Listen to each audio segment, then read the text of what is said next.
اچھا ایک سوال بڑا دلچسپ ہے کہ گائے بھی کی اور بکرا بھی کیا، بکرے کا گوشت رکھ لیا اور گائے کا بانٹ دیا، تو یہ جائز ہے؟ تو ویسے تو بہتر یہی ہے کہ قربانی کے 3 حصے کیے جائیں اور ان کو تقسیم کیا جائے، لیکن اگر بکرے کا کسی نے رکھ لیا، گائے کا بانٹ دیا، تو یہ بھی جائز ہے۔ اس نیت سے رکھ لیا کہ مہمان آئیں گے تو ان کو کھلائیں گے، تو یہ ویسے بھی فقہا نے یہ بتایا ہے کہ اگر آپ مہمانوں کو کھلانے کی نیت سے سارا رکھ لیتے ہیں تو مہمان بھی تو اعزاء اقربا ہی ہیں نا، تو اس میں بھی حرج نہیں ہے، جائز ہے۔ لیکن ایک مسئلہ ہے،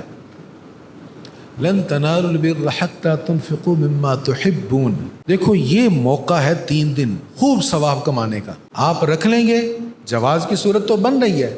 لیکن 4 پارے کی پہلی آیت ہے تم ہرگز بھلائی کی حقیقت کو پا نہیں سکتے جب تک اپنی پسندیدہ چیز کو اللہ کے راستے میں خرچ نہیں کرو گے۔ اب مزہ تب ہے جو پسند ہے اس کو خرچ کرو، خرچ کرنے کا بھی مزہ آئے گا، قسم سے آپ کر کے دیکھیں، جو چیز زیادہ پسند ہے، جو کو زیادہ پسند آیا اس کو اللہ کے راستے میں خرچ کر کے دیکھیں، لطف زیادہ آئے گا۔ تو نیکی کی روح جو اصل میں ہے وہ یہی ہے